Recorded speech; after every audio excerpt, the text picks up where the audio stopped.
Today sadly marks the last part of my special 5-part Master of Wine interview series. Today featuring Richard Hemming, MW. In our discussion, he weaves together his origin story as a writer with his motivations for taking the MWs and some trials and tribulations along the way. We get into a deep dive on wine media, talk disclosure in wine media production, and how you can make better content around wine. Enjoy. So my career in wine started at Majestic, the retailer, and I took a job with them pretty much fresh out of university in Leeds, having no experience at all with wine previously, but thinking that it sounded like an interesting job to work in a wine shop. And I stayed with them for about 7 years in the end, totally unplanned, but did my WSET qualifications with them and really enjoyed it. They were a great company, and they've changed a lot, and of course they've been in the news this week and seem to be changing again. But at the time, they were one of the great places to train and to move up through the ranks. And when I left Majestic, I went to Australia. This was 2007-8.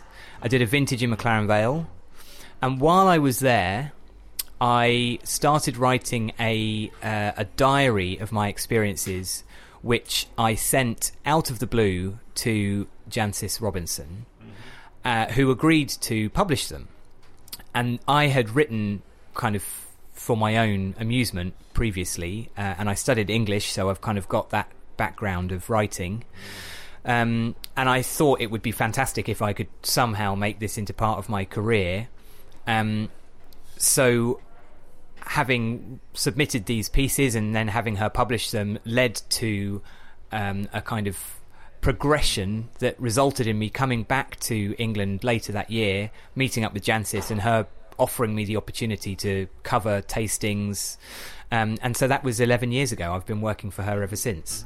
And along the way, in that past 11 years, I did the Master of Wine exam and started to teach WSET courses myself.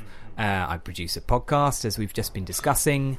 I also do some freelance writing for other publications. So it's become a freelance communicator, educator career.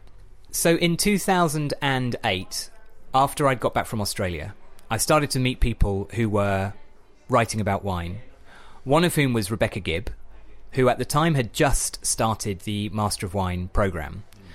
And I thought to myself two things. One is, if I want to be taken seriously and if I want to take myself seriously, then if somebody like Rebecca is studying for the Master of Wine, then I should probably be studying for the Master of Wine also.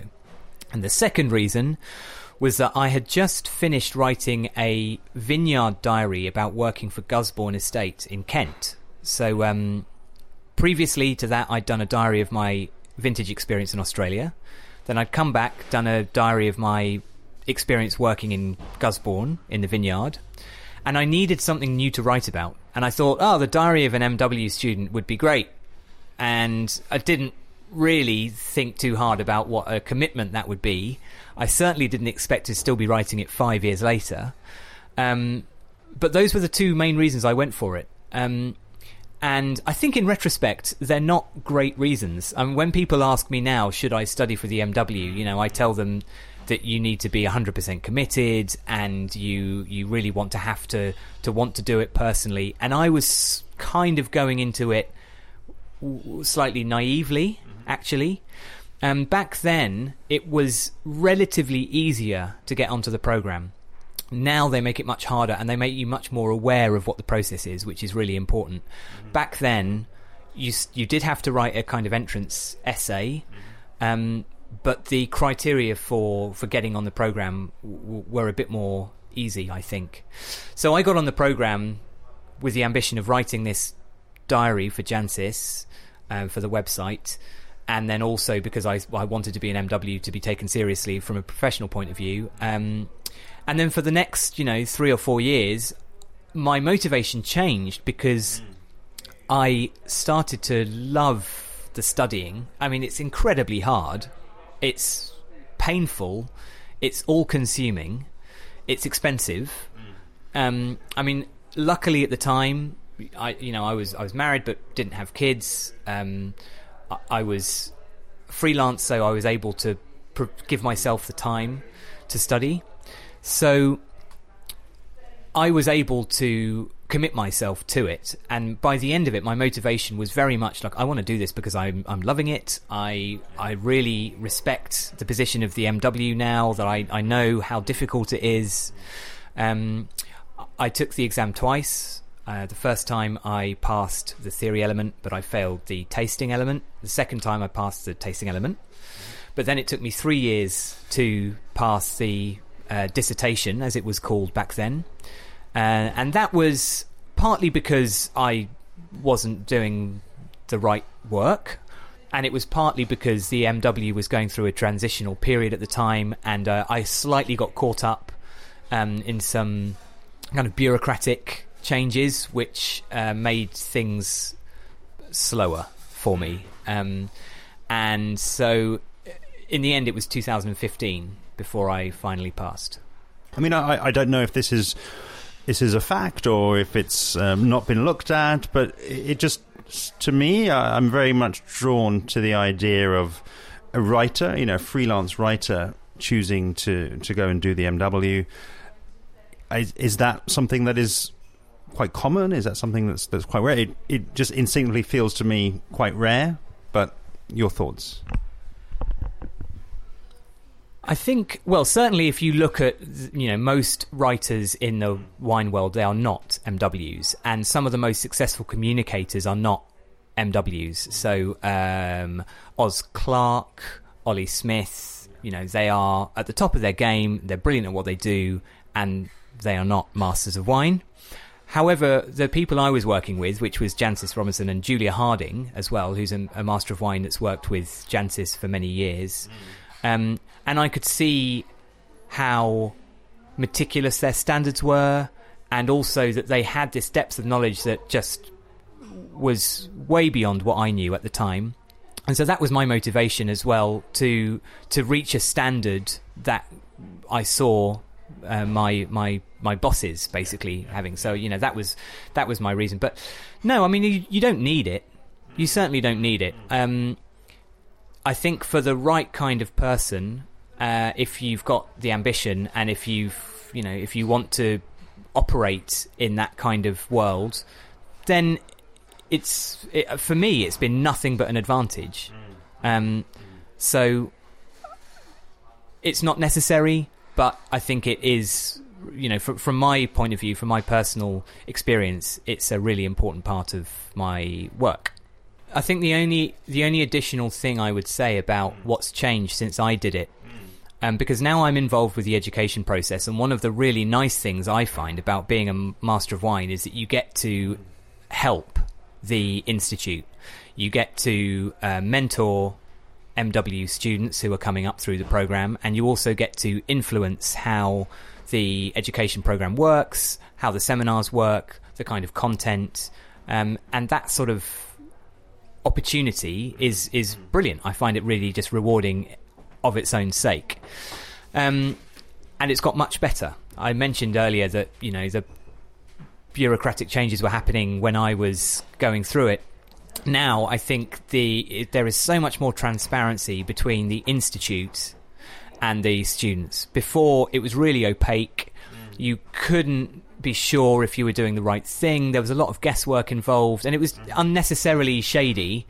And now there's a really clear guidance as to what you need to do, how you can get there. I mean, the level of work required has not changed, and the exam has definitely not got any easier, but I think the process is much more supportive, and it's getting better all the time.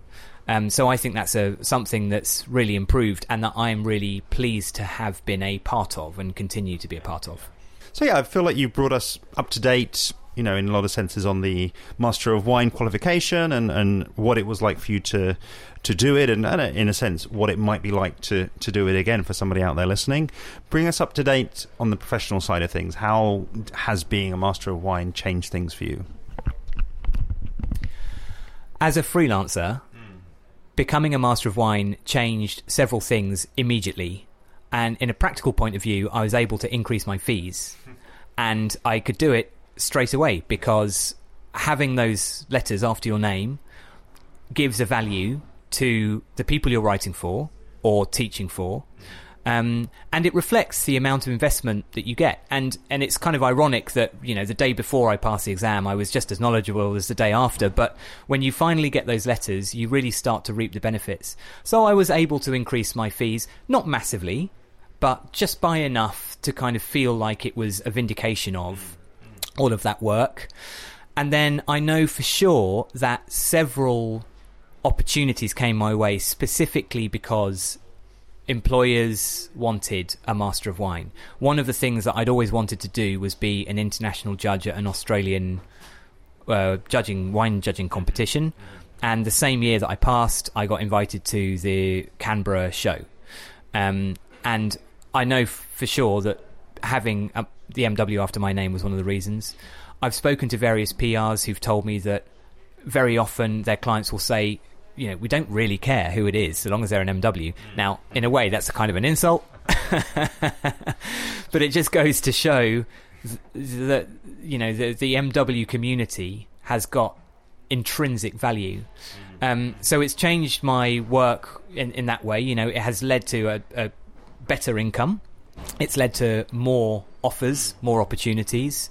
And I think also it just gives you a bit more confidence yourself, you know, confidence to back yourself, because, you know, any kind of freelance career, but especially in the wine world, I think is always vulnerable. It's you're always slightly worried about whether you can sustain this for another year or two, and being an MW gives you a bit more confidence. And there's another really significant element, which I'm sure some of your other guests will have mentioned, which is that as a professional network, it is absolutely unrivaled. You know, you immediately become colleagues and friends with nearly 400 people around the world who are the absolute top of their game in terms of winemaking, distribution, marketing, media, everything. Wherever you go, whichever city you go to, if you want to go and have a drink with the person that knows exactly what's going on, then you just can drop someone a line. And really, that kind of professional friendship is such a lovely surprise. It's a really enjoyable benefit of what happens. And it's reciprocal, of course. You know, like I've met so many people who've contacted me, fellow MWs, who say, can I point them in the direction of this or that? And would I be interested in reviewing their wine or whatever? And, you know, when they are MWs, you take it more seriously because there is an affiliation there. And yeah, I think, you know, that's one of the great benefits. And it applies also, incidentally, to the student body. So I think students get access to that to a certain extent. There are far more students than there are MWs, so it doesn't work for everybody, but you start to get an impression of that. And, you know, as an MW, meeting students, teaching students, helping them out, you realise that it's beneficial for you as well as the MW, learning from these people, and then they get to, you know, the benefit of your experience. So it's really lovely. I mean, without naming names, there are producers or at least MWs who work with producers who are the you know, kind of best in class in Bordeaux, in Ribera del Duero. It doesn't take much to work out what these producers are. I mean, I could almost name them, but I'll try and be discreet. Where you get access to tastings, where you get access to knowledge that just wouldn't be available to somebody just kind of contacting them out of nowhere. There's the winemaker of one of the top prestige cuvée champagnes is currently on the program. And, you know, it's fascinating talking to him about his experience making the wine that he makes. And, you know, it's the kind of money can't buy stuff.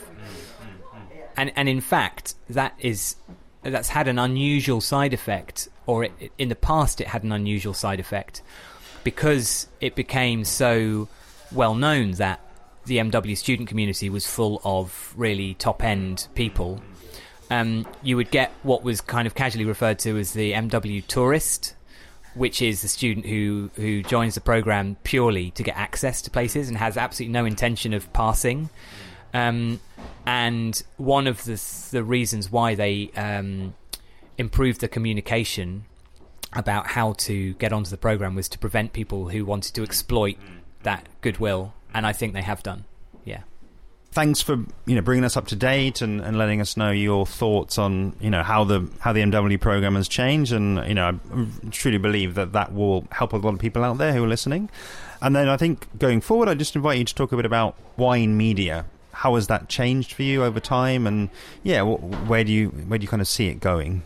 When I started writing about wine, which wasn't that long ago, it was just over 10 years ago, there was one clear ambition, which was to get a newspaper column, a national newspaper column. And that sounds so old-fashioned now, and also almost unachievable. They still exist, but the way that print media has changed in the last decade is massive.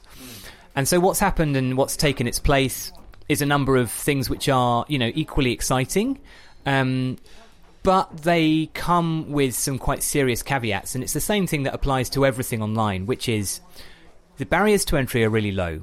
Anybody can get out there and create content. That's brilliant. The disadvantage of that is that the quality of that content, is often not as good as you would get in a kind of curated, edited platform.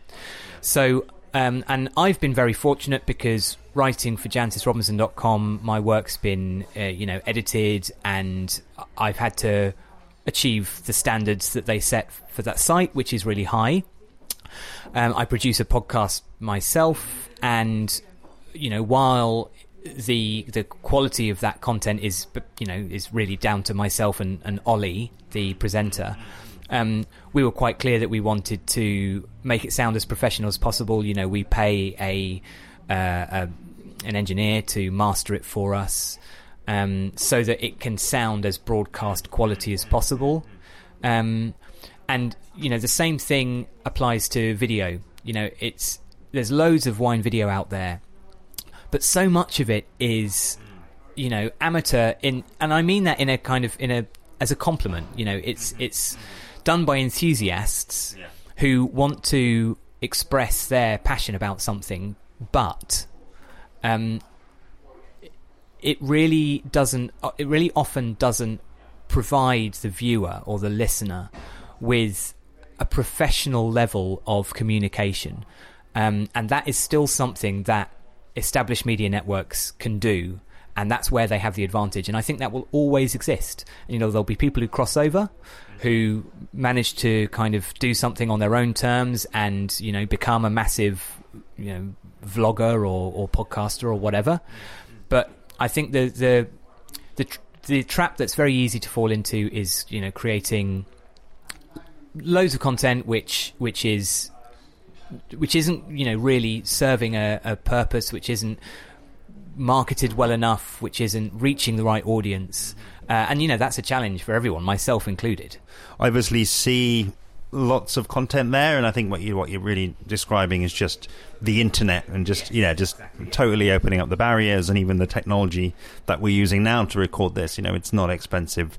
Anybody can start a podcast. Anybody can start a YouTube channel, and and I think rather than naming and shaming, as it were, I think let's go the other way. Let's talk about, and let's encourage you to discuss and mention and call out, who are some of the people you think maybe who are outside of traditional media networks who are doing really good content around wine.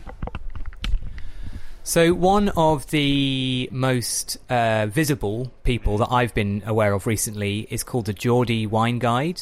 Mm-hmm. Do you know him? Yeah. I still actually never met him. I believe he's called Sean. Yep, Sean. And he is a great example of somebody who is not a wine professional. I believe he works in the pro audio sector and loves wine, has clearly got a great passion for it, has made some friends in the industry, and just makes loads of video content, mostly put out on Instagram, which is really informal, very much the kind of video diary thing, like I'm just literally going to press record and see what happens. Now, there's an awful lot of content in that, you know, by its very nature, which is sort of which would be edited out, let's say, if it was going to be put together. But then he also makes YouTube videos where there are more condensed kind of professionally or not, that's irrelevant, but they are produced to a kind of more edited standard. So he's the first person that springs to mind. Now, there are lots of other people who've done it before and since. There's a guy called Gary Vaynerchuk, who was the kind of originator of it for wine, and he's American, and he's gone on to be this incredible entrepreneur who doesn't work really in the wine sector anymore, but has shown how you can be that kind of homemade communicator. Here is the problem that everyone is facing. Making money from these kinds of operations is incredibly difficult. And, you know, our podcast works through sponsorship. We sell episodes to retailers, to brands, to generic bodies. And it's a model that works, but it's not easy, and you don't get rich off it. You know, you can cover your costs and you can make a bit enough to make it kind of work. But making money from these things is very, very difficult. Now, the problem therefore comes when you get offered freebies, you get offered trips that are sponsored by a single producer, you get sent wines, and, you know, there's an expectation that you will give positive coverage. And that is absolutely the problem, not just for wine, but, you know, kind of the media more generally. If you look at the kind of controversy there's been over Instagram influencers, and the Fire Festival documentary is a fantastic example. If you haven't spotted that, it's on Netflix, and it's this brilliant expose of a festival that basically was a complete nightmare, but that was endorsed by loads of top-end Instagram influencers. And I think, you know, it's a serious problem, is how we fund this model. Because the expectation now is that content on the internet is free. Some people get away with charging. So JancesRobinson.com, again, for example, has been a subscription website for 15 years. And that's unheard of for the wine industry. In fact, for the internet as a whole. But people subscribe because they know that the quality, the content there is of a quality that is worth the money. Or at least I hope that's why they subscribe. But when you're putting stuff out on social media, it has to be free.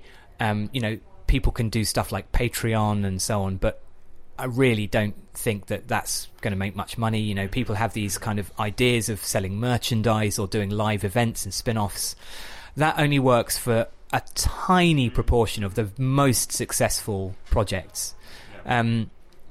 So I really think there's a danger that people who are creating content are compromising their integrity, potentially, by taking money from brands and not being explicit about it, and also, therefore, you know, just having an inherent bias. And I totally sympathise. You know, I am in the same world, and I don't blame people for doing that, but I do think that is a potential problem for the quality of content that's being produced. So I don't know what the solution is. I would like to think that with the kind of next iteration of the internet, now, you know, the internet's still very young, and my generation didn't grow up with it. The current generation that is growing up with it is used to everything being free.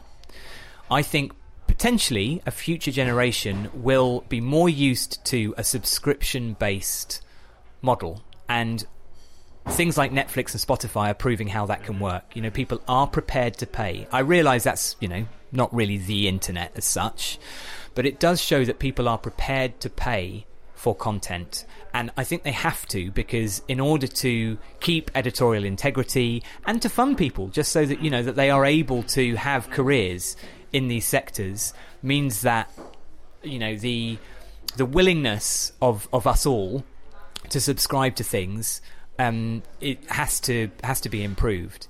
And, you know, I am as guilty of this as the next man, you know, but it's amazing when you think, you know, there are great publications in the wine world, and so many wine professionals don't subscribe to them. And you've got to ask yourself, you know, like if we aren't funding it. How can we expect other people to put their money in when it's our kind of livelihoods that depend on it? Genuinely, I'm super happy that you brought that up, because I just feel like disruption is just ongoing. It just, in a sense, it's just getting started.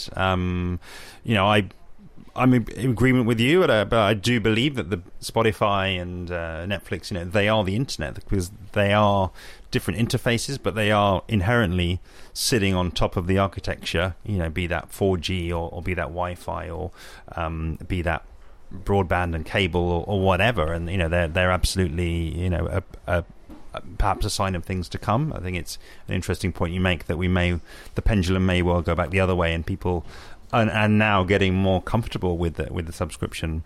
And I'll put something out there as well. I mean, simply because it's really something that, as my podcast has grown and people have contacted me about potentially doing advertising or going on trips, and getting invited to give coverage to different areas, it's something that I've had those same sorts of internal debates about. It's like, how do I maintain my integrity? How do I actually say and share the things that I really feel when my hotel might have been paid by New York Wines or by the Austrian Wine Marketing Board. And my take on that, rightly or wrongly, is that it is okay for me to accept those trips purely because if I'm putting the listener first.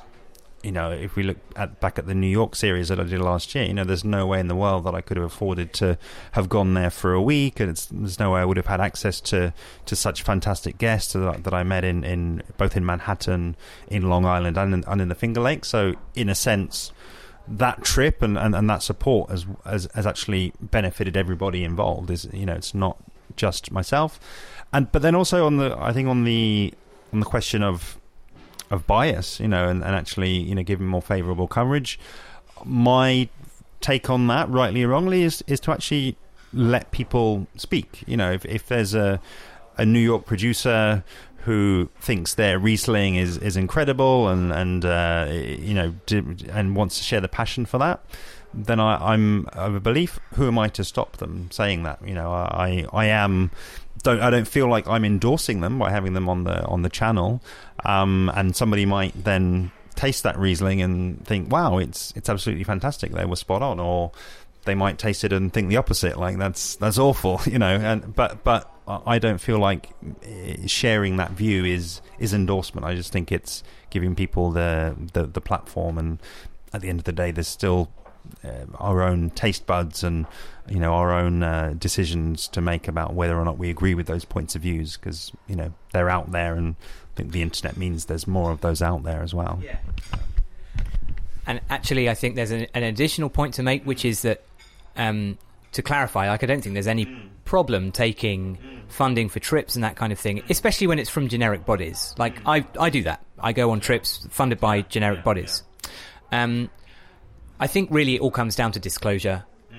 And, again, I can use social media to illustrate this. When people put posts on their feeds which are paid for or which are at least clearly influenced by the goodwill of a brand, and they don't flag that up, I think that's really bad, because it gives a false impression that you are, spontaneously recommending something.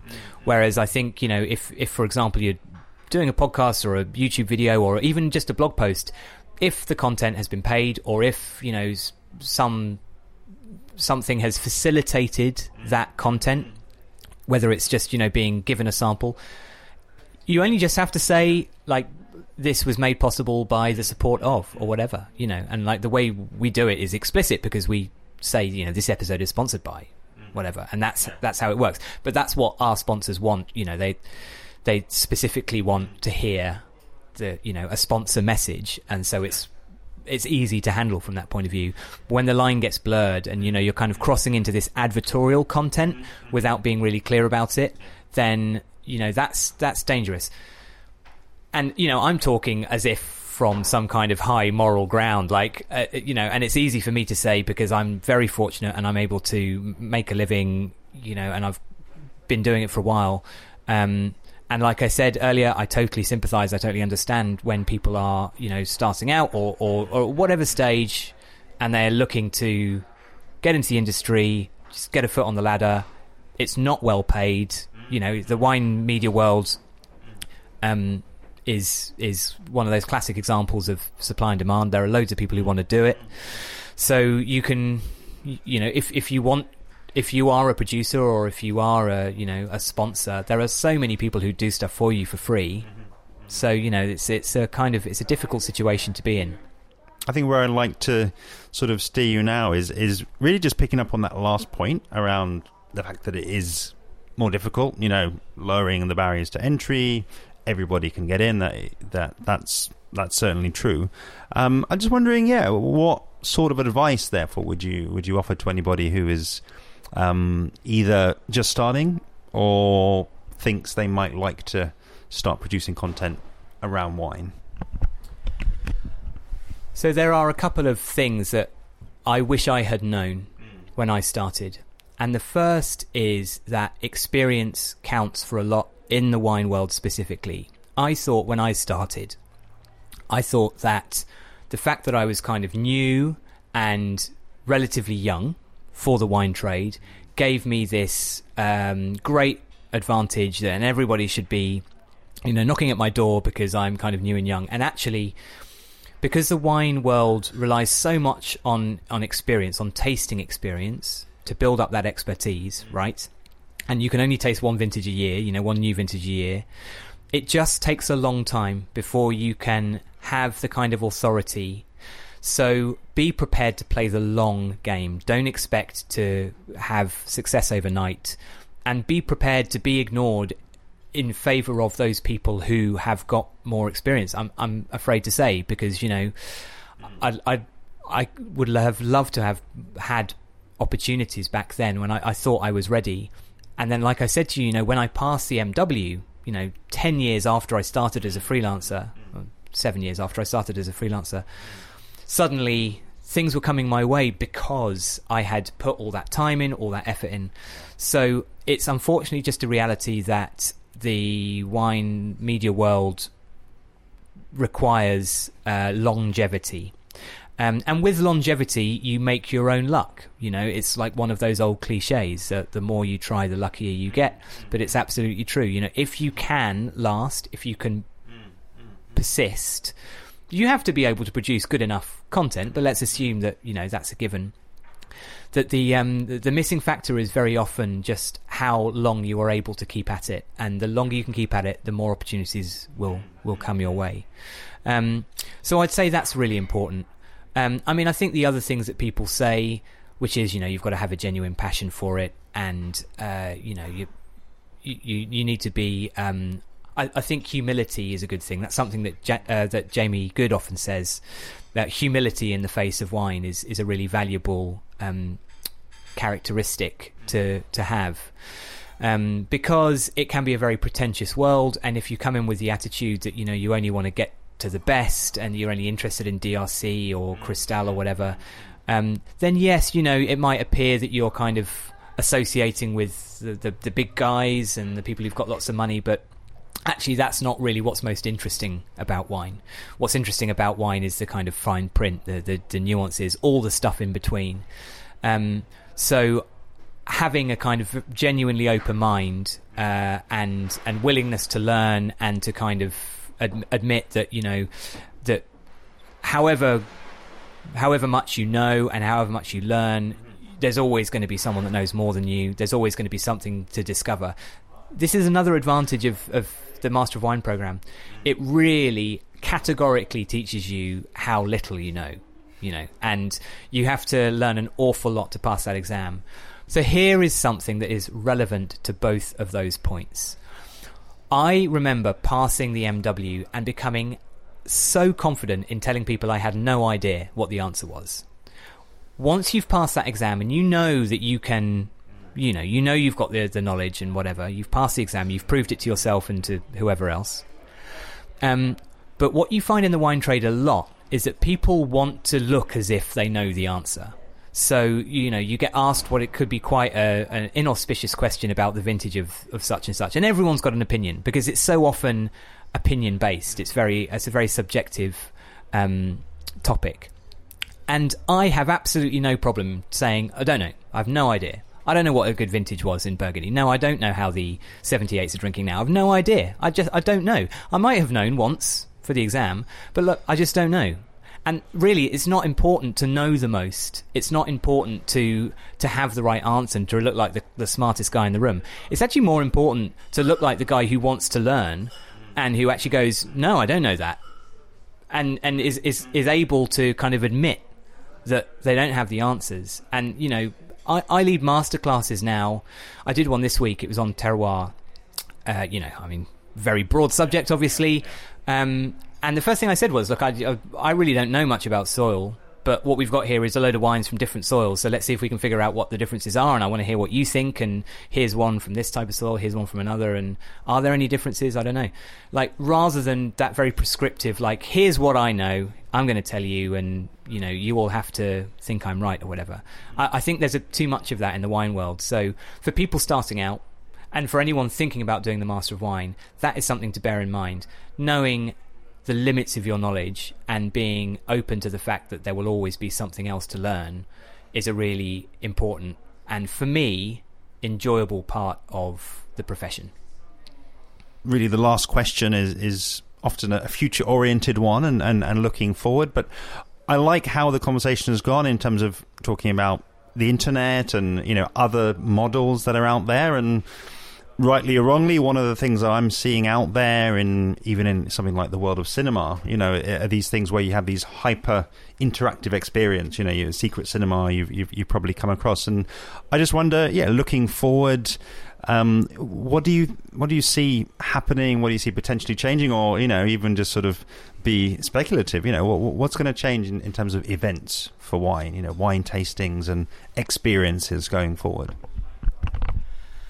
Well, you're absolutely right that the kind of internet era has meant that people value real life experiences so much more, and the wine world should be taking advantage of this. Some wine regions are great at wine tourism, some are getting better, and some are terrible, frankly. And I think every producer needs to be aware that there are so many wine lovers out there that would love the opportunity to go to a vineyard to taste the wine. It sounds like such a simple thing, and yet so many people don't do it.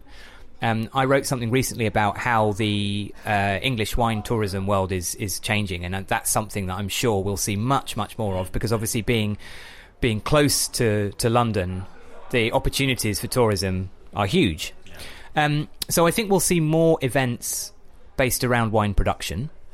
In terms of, kind of more everyday consumer events, it's difficult to do anything that really kind of changes the format of a tasting. A tasting is basically, it requires people to be in a room, with a certain number of glasses in front of them or set out on tables. And there are so many things that are wrong with that model. It can be very boring. It can be very prescriptive. And you see some events, especially in the US, whose name escapes me now, but they're kind of much more aimed at the millennial generation, and they are kind of much more funky, and they've got live music. Actually, there are some in London where you get kind of these pop-up bars where they put on interesting wines for the night, and they'll have live music, and they happen in these kind of hipster areas out in East London, and I think that's a great thing. Ultimately, though, the format is the same. You are tasting a wine, and I don't think there's anything you can do to change that. The basic elements have to be the same. So I'm not sure there are too many opportunities actually in that regard. I think we are very, very lucky in London to have an absolute profusion of events, and they range from a casual kind of walk into a bar and they've got loads of wines available by the glass, right up to professional level masterclasses, whether they're done by the Institute of MWs or here at 67 Pall Mall. The opportunities are massive, and I think we perhaps forget that actually this is not normal. This might be similar in maybe New York, possibly in Hong Kong, but basically nowhere else in the rest of the world do you get this kind of level. So I think there's possibly the opportunity to expand that elsewhere in the world. To talk from a personal point of view for a moment, especially because you asked about kind of future orientation, I'm actually relocating to Singapore in July, and something I'm very interested to see is how the wine trade works out there. You know, how mature is the market? What do they offer? Do they have events? Do they follow the same format? And I think actually it would be an interesting opportunity to see if it's possible to, you know, change formats and to give people an experience which they may not be familiar with. Certainly there's no opportunities to visit vineyards in the immediate vicinity. You'd have to probably fly, well, I don't know whether China or Australia would be closer, but you know, it's a significant distance to actually get into a vineyard. So whether you can bring that experience to people, I don't know, but I will be looking into it. Thank you so much to Richard. It was a real pleasure meeting you. It was great to touch on some topics that we hadn't covered before on the podcast. Of course, I've left details of Richard's website and main social media handles below, as well as a link to the Geordie Wine Guide's YouTube channel. So make sure you check them both out. It's only left for me to thank all 5 Masters of Wine who appeared in this special series. I've already started to record a second series, so if there's anybody you'd like to hear me talking with in the future, then do please let me know. And if you have enjoyed this series, it would mean the world to me if you'd leave me an iTunes review. Doing so lets me know what you think of the podcast, and also helps more people listen to the content. And of course, I would love to have you following along with me on my journey. I'm at Interpreting Wine on Instagram and Facebook, at Wine Podcast on Twitter, and email hello@interpretingwine.com. See you next time.